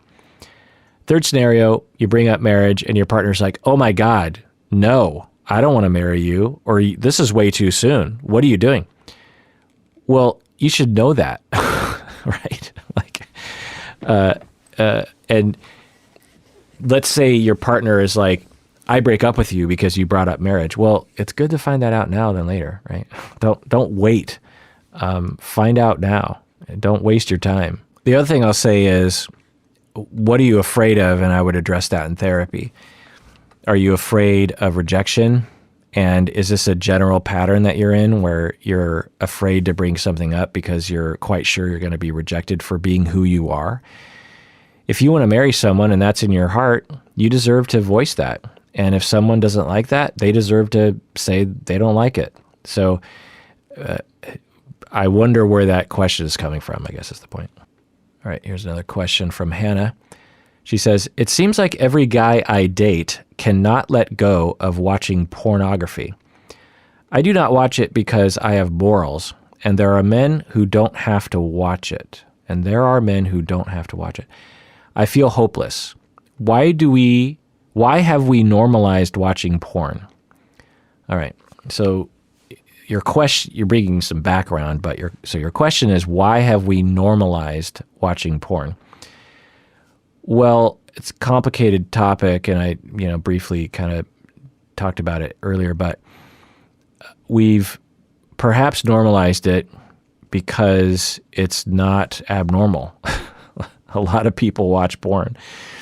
Now, I want to be clear, Hannah, not everyone watches porn, and it sounds like you don't want to watch porn for what you're calling moral reasons. But don't confuse your moral with this with a general human moral. It's a general human moral not to murder people, right? It's not a general human moral not to watch porn. So it's important to understand, and there's a lot of philosophy in that area that I go into, but it's okay to have a moral of not watching porn, but it's not a universal human moral, you understand? In the same way that some people consider it to be immoral to be gay, but that's not a universal human moral idea. It is a near universal human moral idea not to murder, not to steal, not to harm others, not to cause pain unjustifiably, not to take other people's things, not to, scheme against other people. It's a near universal understanding that is not okay. Pornography, being gay, these are not universal moral ideas. But you can have that moral, and that's fine. And you should find someone who shares that moral. And you're bummed out because all the guys you happen to come across have a different moral. And that's all it is. It's just different. It's just, I don't know, but I'm guessing you're being taught that the world is going to crap and pornography and the devil are taking over and they're taking away all the good men. I don't know, but I'm just going to take a stab and say maybe that's the world you live in. And that's fine too if that's the point of view, but there are plenty of men out there who have the same value that you do around pornography. They might not be that frequent, but they're out there, and just find those people. There's probably a dating site that literally has this as part of its platform. I don't know, Christian dating sites, evangelical Christian dating sites might have these kinds of elements. I don't know. But you deserve to have someone who is compatible with you. It will limit your options for sure. So, but you're entitled to that. You're entitled to see the world that way, to have that preference. Not a problem. You just have to enter. And if you just date if you just sort of date general men in the world, in the United States anyway, chances are you're coming across someone that at least occasionally looks at porn. And the same with women. I can't remember the exact stats, but most women look at porn occasionally too. Now, again, before I get emails, I understand that some pornography is extremely harmful and that there are literally sex slaves being forced to produce pornography. Yes, that happens. And it's terrible. And it is happening all over the world. And it is one of the worst things that's happening right underneath our noses. And there are people either unknowingly or even knowingly paying for these kinds of pornography content and creating whole billions of dollars industry and millions and millions of victims. And yes, that happens. And there is plenty of pornography being produced by ethical producers who are not harming anyone, and everyone is consenting, and everyone loves their job. And some people are producing porn just on their own, just one person with a camera at home making porn, and that person wants to do it, and they're not complicated about it. So there's a wide variety of pornography producers, especially today, and there's a way to navigate that world in the same way that, if you buy clothing, there are certain clothing brands or, lines that are produced by slaves in other countries. What we might not necessarily call slaves, but essentially it's slavery, right? Sweatshops, this kind of thing. And then there are clothing producers that are ethical. So it's up to the consumer and society and the press to out the unethical producers and to highlight the ethical producers. That's the point. The other thing that sometimes I'll get emails about is people will just be like, well, but pornography is gross. And okay, it's gross to you and you can have that value, but it's not gross to everybody. And it's okay that it's gross to you. It's okay that it's disgusting. It's okay that you don't want to look at it. It's okay that you don't like to associate yourself with people who look at it. It's okay. But understand that that's just your preference, in the same way that some person might think it's disgusting, like when you have to clean the litter box. Some people refuse to clean the cat litter box, because they think it's disgusting. Okay, don't get a cat. I've had cats for a long time, and I am completely accustomed to cleaning the litter box. It does not bother me at all. It bothered me at first, I'll tell you, but you get used to it. And so it's okay to be disgusted by something. But as Fiona, my colleague at Antioch, says, it's a common saying, but it's "don't yuck my yum," or "don't yuck other people's yums," meaning if other people enjoy something sexually and you don't like it, that's okay, but don't yuck their yum. When someone expresses a sexual kink of some kind, or a sexual preference, or looking at porn or whatever, you don't want to go, ew, that's disgusting. You don't shame. We have enough shame in our world, particularly around sexuality, that we shouldn't be adding to it just because we have a preference. It's okay to have a preference. The same goes for food. If you don't like a certain kind of food, just say, not for me. But don't look at it and go, oh my God, that's disgusting. Because it could be someone else's, soul food. So, don't yuck other people's yum. Is the point. You're completely free to feel like something is yucky, but don't yuck their yum. by the way, if you're interested in becoming a sex therapist, Antioch, my program, CFT program, couple of family therapy program, we have a thriving sex therapy program now, headed by Fiona O'Farrell, a colleague of mine. And so contact Antioch University, Seattle, and become a sex therapist. Anna says, my partner is Muslim and I am Christian. As much as we're in love and respect each other's beliefs, we're concerned about the ways our varying faith will impact our future children. What are your thoughts on interfaith relationships and the impact of this situation? That's a great question. There's a lot of different things to talk about. What sort of Muslim is your partner? What sort of Christian are you? How do you want to raise your kids? How are your kids going to adjust to it? It really just depends on a lot of different things. But the first thing that pops in my head is that in America, we tend to look at Muslims as this completely foreign religion, but it is very similar to Christianity. It shares the same exact roots as Christianity does. So in some ways, you could consider Islam to be an offshoot of Christianity, and a lot of people do consider it that way. Now, culturally speaking, since there have been literally religious wars, we tend to look, they're very opposite. Well, it just depends on your point of view. At the very least, Islam and Christianity share a lot, if not most, if not all, of the same principles of love and charity and family and respecting God and forgiveness and serving your people and humility. Both religions share a lot of similarities. When you listen to the sermons, they're usually about the same things. Now, of course, to the bigoted American, the Muslims are all about jihad and war and all this stuff. And it's just not true. It's like, pull your head out of your butt. I guess, your echo chamber is teaching you that, but it's just not true. There's a lot of similarities.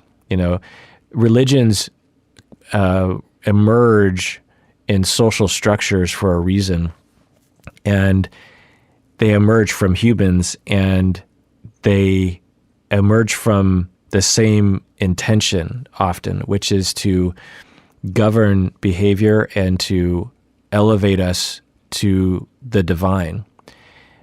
Islam is that way and Christianity is that way, and so a lot of the principles are the same. So it looks different, it sounds different sometimes, but it's fundamentally very similar. And so when you're raising your children, one way to do it is just to look to the overlap between the two and teach that. And say, well, here's how, Muslim people talk about it, and here's how Christians talk about it, but here's the principle that both talk about. So, that's one way to do it. The other way is alternate between the different churches, different Sundays. Often what people will do is they'll just pick one, right?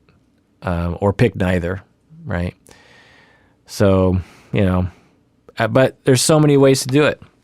Or pick a third one, say, you know what, let's just, sometimes people is like, do we hyphenate our last name? Do we pick your last name? You know what, let's just make up a totally different last name. Maybe just pick a different religion that you both can agree on. I don't know. Anonymous says, what does it mean when the person you are thinking of marrying does not want to disclose their past and becomes defensive when you bring it up? What does it mean when the person you are thinking of marrying does not want to disclose their past and becomes defensive when you bring it up? What does it mean? It means that they're afraid of something, probably. So I don't know what they'd be afraid of, but that's usually what it means. They're afraid. And or they just don't want to talk about it. And or they have PTSD, and when they think about it, they literally are thrown into dissociative distress. So there's a lot of possibilities. All right, famous patron Lyndon. Wow, Lyndon, I haven't heard from you in a while. Where have you been? Is there wisdom in playing a little hard to get? Is there wisdom in playing a little hard to get? Certainly online, there will be discussions around this, and people have very firm opinions. And I would say that to say generally speaking, it's a good idea to play hard to get with every situation. No, that sounds just utterly silly. But I think usually what people are talking about is because you would only concern yourself with that question if you found yourself not playing hard to get and it not working for you somehow. So, you enter into a dating relationship and you really kind of go for it and you become vulnerable and you're like, hey, I like you. And then the person runs away from you or some kind of sequence like that. And you're like, wait, should I have played hard to get? Is that the problem here? Well, it's complicated because when two people really like each other, then often you don't have to play hard to get. You don't have to play any game. Playing hard to get implies that there's a little bit of a game. Now, if you come on real strong, real fast, and that's your tendency, then pulling back a little bit might help. Yeah. And if you're going to frame that as playing hard to get, then okay. So really, it comes down to what the other person is looking for. Some people like a little bit of a chase. Some people like things to go slow. Some people like a little mystery. Some people don't. But the thing I tell people is just be yourself. Eventually, you'll find your person. And dating and meeting your one should not require playing games. And if you find yourself working real hard, then it's probably not the right person. It shouldn't have to require a lot of scheming. With me and my wife, there was no scheming. It was completely uncomplicated. It was, there was thoughts that went into it, but it was just not a problem. At no point was I, are we going too fast? We just liked each other, and we didn't know each other very well in the beginning, but it was clear that we enjoyed spending time with each other, and then, slowly but surely it grew. Anyway. New and frequent contributor Patrick. Oh, these are from the Facebook fan page. We've made it to the bottom of this list that Colin put together. So Colin is on the Facebook fan page, and so he gathered these questions.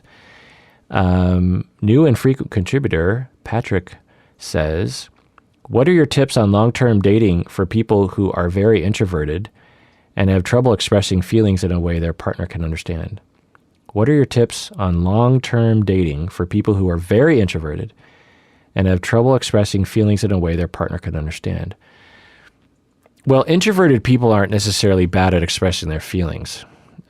So I don't know what you mean by introverted necessarily, but it sounds like you have trouble expressing your feelings in a way that your partner can understand. Well, just keep trying and be okay with it not going well. If you have trouble expressing your feelings, just say, hey, you know what? I have trouble expressing my feelings, but I'm going to give it a try. But maybe you're saying that you are very anxious about expressing your feelings at all. And, well, go to therapy and work on that. There's probably some cognitions that could be changed. There's some getting used to it that could be changed. Let's see. Many times it feels like I'm fighting an uphill battle trying to find Mr. Right up here in Alaska. We're still in Patrick's question. And I think I still may have some unresolved shame from growing up as a gay person in a highly devout evangelical Christian community. How should I go about sorting this out? Okay, so many times I feel like I'm fighting an uphill battle trying to find Mr. Right up here in Alaska. Well, the first thing I'll say is plenty of gay people in Alaska. Just have, as you probably know, Patrick, and you just have to find them. They're up there. I think per capita, you're going to find more in Seattle or San Francisco, Los Angeles, New York, this kind of thing. But they're up there in Alaska, So, keep trying. I think I still may have some unresolved shame from growing up as a gay person in a highly devout Christian community. Yeah, I mean, really, it's just a matter of degree for every gay person, how much internalized homophobia you have. Some people have just a little, some people have a lot, and so you probably have a lot. And the way to recovery is, there's many ways to recovery, but obviously therapy with someone that specializes in this, perhaps a gay therapist can help. There's also support groups for Christians who have come out as gay. In Seattle, there are many groups like that. I don't know if there are in your community in Alaska, but there are online, right? You can get support with other gay people. A lot of gay people, if not a majority, have grown up in at least an environment of homophobia. And talk about it, talk it out, cry the tears. The other thing is creativity. Write poems, write a punk song, perform, write a play about your experiences. Draw a painting of your experience of how you feel on the inside. These are things you can do.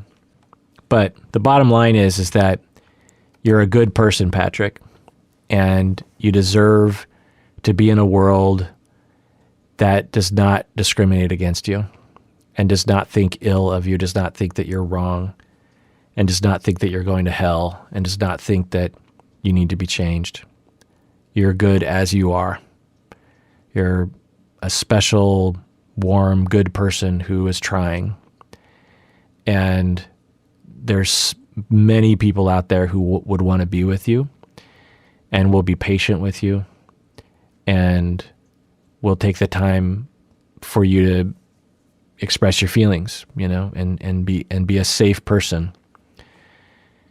And you might have a lifetime of crying about the internalized homophobia you've experienced, and a lifetime of crying about the homophobia you experience on a daily basis. So you deserve to cry those tears and be heard.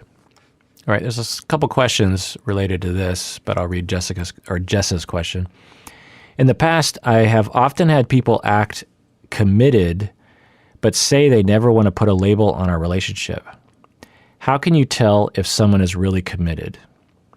All right, so I'm going to take a guess that you're younger and that the people you're dating are, you enter into a relationship with you, and after a certain point, you start talking about being committed, being exclusive, and your partner is like, yeah, I don't want to put a label on it, but you see them frequently and they don't seem to be dating other people, and you're in this gray zone. You're just like, I don't understand what's going on here. Well, there's various different ways to look at this. One is that they're dating other people and they're just not telling you, and or they want to date other people and they don't want to tell you directly. But that's essentially what they're saying. I mean, if you're saying, hey, let's be an exclusive, committed relationship, they're like, I don't want to label it. I mean, I guess the other possibility is that they just have a really hard time having a conversation about this, and maybe deep down they do want a committed. But I wouldn't make that assumption. I would make the assumption of like, there's a lot of reasons why people. So here's a little tip, people. People are terrified of telling the truth because they're terrified of disapproval. And so when someone tells you that they don't want to label their relationship, they have a lot of reasons in that moment to go along with what you're saying, because if they even somewhat agreed with you, there's a lot of reasons to agree with you of just like, oh, well, she wants to be in a committed relationship, and so do I for the most part. So I don't want to lose her, and I want to be with her, and I don't want her to be with anyone else. And so, yeah, okay, yeah, let's make this committed. Let's make this exclusive. Okay. But let's say you're in a situation where you're like, yeah, I'm not really at that point in my life, or yeah, I don't know if this person's really the one. And yeah, casual dating, maybe long-term casual dating, maybe long-term relationship, but I don't really want to commit. I want to keep my options open. Well, and then you get approached and you're like, hey, you approach him and you're like, hey, let's be in a committed relationship. Well, in that moment, there's a possibility, there's a very common profile where he's like, crap. If I tell the truth, I'm going to say, you're not the one. I really like hanging out with you, but you're not the one. Or I really like hanging out with you, but I'm not ready to be, exclusive. Or I really like hanging out with you, but in my experience, when I become exclusive, then I feel really trapped and I don't want to feel that way. I'd rather live in an ambiguous gray zone than not. But what they're going to say often, because a lot of people will lie by omission or just flat out lie because they're anxious about disapproval, they'll be like, I don't want to put a label on it. And they'll avoid being authentic and telling you how they really feel because they're terrified of you being upset, which is not a valid way of living life, but it's a way a lot of people live life. And so if you hear someone say, I don't want to put a label on it, it's who knows, but there's a chance that there's a huge iceberg beneath the water that they should be telling you, but they don't want to tell you because they're worried about disapproval. So, because when two people want to be in an exclusive relationship, they will say it, not because they want to necessarily be truthful. That's one reason. But the other is they don't want to lose that person. When me and my wife are together and we're in an exclusive relationship, because that's our relationship, neither one of us hesitate around that commitment because one, it's what we want, and two, we don't want to lose the other person. So you just have to think about all that. If someone is just like, I don't want to put a label on it, you just have to wonder, okay, what's going on behind that statement that they're too afraid to tell me? Because there's so many reasons to go along with what you're saying if they agreed with you, anyway. Again, I don't know, and obviously, you would have to talk with a therapist or them to really figure it out. So I guess the advice I would have is like, hey, when I say committed, you say you don't want to label it. What do you mean by that? Well, I don't know. I just don't want to label it. Are you saying that you want to be able to date other people? Because, and I'm not going to yell at you. I'm really wanting to know where we're at. Well, I just don't want to put a label on it. Okay. Are you dating other people or not? Well, I just don't want to put a label on it. Like, feel free to grill the person, your partner, on where they're at. You deserve to know where they're at. And it's okay to ask. And if they run away from you because you're asking, then good riddance. Now, you don't want to ask in a way that is a jerk face, but you deserve to ask. I get a lot of questions like this, honestly. It's like, well, how do I ask about this? Just ask. I mean, what are you afraid of? If you're, most people, I'm guessing, I don't want to push them away. Well, if that pushes them away, then so be it. If they're that close to running away from you, then good riddance, really. Move on. You don't want someone, you don't want to be involved with someone who's that fragile. They have a tiny thread of connection to you. You deserve way more security than that. Amber says, how can I best handle co-telework and cohabitation during COVID? Oh, that's a great question, Amber. Yeah. Me and my wife are in the same thing. Yeah. A lot of couples are, because of the pandemic, working from home, and, you're isolated. I mean, it's better than being completely by yourself. There's a lot of people who during the pandemic are completely cut off from other people. So it's a wonderful thing to be cooped up with other people instead of alone, but depending, of course. But yeah, best handle. Well, there's a lot of different things. Obviously, working together. I mean, it really depends on the relationship, right? Because if the relationship is going well, then things will go well. I guess the thing I'll say is, if there were any cracks in the foundation of the relationship, it'll be challenged by this. And so it'll give you a chance to see where those cracks are and work on it. But, maybe taking a break from each other every now and then. I know some couples who, they live in a small apartment and they can't really get away from each other physically, Me and my wife have our own offices. So when I'm working, I close the doors to my office, and I'll be in here for hours just working. And so it makes it easier for me to work. But for some people, they don't have that luxury. And so they're both sitting in the living room working, and that would be hard, so maybe figuring out a way, one of you goes to the bathroom and works or something. I don't know. But yeah, it's tough. It's a tough situation. I've been talking for, I think, 2 hours, but I'm so close to the end. I want to finish this. Amna on Facebook says, some of my friends keep dating people who don't match them in any way. Usually they either have nothing in common, very different personalities or lifestyles, or very different family backgrounds. How can we tell if someone is compatible with us in the long term? End of question.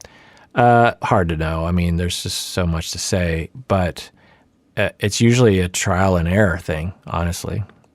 We spend a lot of money and research on trying to determine if we can determine if people are compatible before they meet. This is what a lot of these websites, these dating websites will claim, take this personality test and answer these questions, and we can determine if you are a good match for someone. Well, the science is just not there. Human attraction and human long-term relationship viability is extremely fickle. It's almost impossible to lock down. There are too many factors. And you take all these tests and you try to figure it out, but until they meet and they try each other on for size, you just don't know. Matchmaking is really hard, and thus it's really hard for any individual to know in advance if someone is compatible. It's trial and error. It's best I could say. I mean, you could make some guesses like, well, I generally don't like people who are really into their jobs, or I generally don't like people who don't like to exercise, or I generally don't like people who are Republican or something. You could make some guesses about that, but even that, you don't know it until you try it is kind of the thing. And that's why we date. Rueda says, what do you think the biggest challenges are for people trying to date avoidant or preoccupied people? Wow. The biggest challenges for dating an avoidant person is to not feel like they don't love you. And the biggest challenge for dating a preoccupied person is to not feel that they're demanding things of you and pressuring you in general. Lisa says, I am asking this for my friends who are trying to find new relationships at this awful time. How does one navigate dating during COVID? I've already answered this question, I think, earlier, but well, you got to stay safe, and that also means you don't want to become a vector for the virus. So online dating, perhaps, and then you meet 6 feet apart, maybe with masks on, maybe not, maybe 10 feet apart, outside, no mask. Follow the guidelines, whatever they are in your area, and get to know people. And then if you really like someone, then maybe you cross the threshold into exchanging fluids, if you will, and you take precautions to make sure that you're not infecting each other or other people. There's a way to date. It complicates things for sure. Really complicates things. But, I could see it enhancing things. You meet up someone at the park. You meet someone on Tinder and you meet up at the park and it's daytime and you're 10 feet apart and you're talking and you're laughing and you're getting to know each other. It's kind of awkward. And you have this urge. You just want to kiss him. You just want to hug him, but you can't. And, that tension builds in you while you go home. I just wanted to kiss him or something. And then you meet up again. Maybe you say that over text. You're like, oh boy, I really wanted to kiss you, but I know that COVID, blah, blah. And he's like, oh, that would have been great. Surely there's a rom-com coming out with this involved. But, love finds a way. All right, this final thing from superfan Elliot. Okay. I offer Kirk and Berto my homage. I want to be sung to. Closest I'll get to a date in the pandemic. What? I want to be sung to because that's the closest I'll get to a date during a pandemic. And then I think they wrote a poem here. What is this? What did Colin put in this document? So I'm just going to read this. Am I going to read this? All right. What? I'm sort of reading ahead. This could get dirty. I'm not sure. Okay. Daddy Fire, brought to you by The Empire Strikes Back. What? Daddy Fire, brought to you by The Empire Strikes Back. Hey, little Yoda, this is your daddy home. Did he go and leave you alone in your dome? Oh, got bad daddy desire. I can't read the rest of this. What is this? Does she do better force than Yoda too? We can levitate higher? I can't read this whole thing. I'm skipping certain lines that are obviously dirty. Sometimes it's like someone took a lightsaber, edgy and dull, and cut a 6-mile valley through the middle of the Death Star. Okay, so that's a line from Bruce Springsteen. Sometimes I die at home and go and leave you all alone. So I'm not going to read this whole thing. Elliot, I'm guessing you got a bunch of emojis on that question on the Facebook fan page. And so if you want to read this whole poem, go to the Facebook fan page and search for Elliot and search for Daddy Fire. And you could read this whole Star Wars innuendo extravaganza. And I am at the end of the document, which means I think this is literally the fifth, if you include the episode I did with Mark, and then I think I did 2 other dating episodes, and now I'm doing 2 more. So, my goodness, let's never talk about dating again. I have so many other emails and topics to get to, and I'm excited to do it. I'm heading into the end of December, which normally would be a very busy time, obviously, but since the pandemic, there's nothing to do, and so I'm just going to be making podcasts. And I want to thank Colin, if you're out there listening still, for putting all these things together. Colin's going to be, I think I said this earlier, working on compiling emails by topic and this kind of thing. And so that'll be kind of fun. And compiling questions from the fan page and Discord and all that kind of stuff. So what do you think about what I've been talking about? I mean, if you didn't have thoughts, at least one, about the things I've been talking about in these dating episodes, then what's wrong with you? If you're on YouTube, you can comment below. If you're somewhere else, you can go to the website and click on the contact page, email me. If you're on the fan page, you can participate in the conversation. If you're on Discord, you can participate in the conversation. If we just happen to run into each other in person, you can just tell me what you think. And everyone out there, please take care of yourself, truly. And get your needs met in whatever dating scenario you want to. You are a glowing globe of wonderfulness, and you deserve to get all of your needs met in time. Why? Because you deserve it. You really, really do.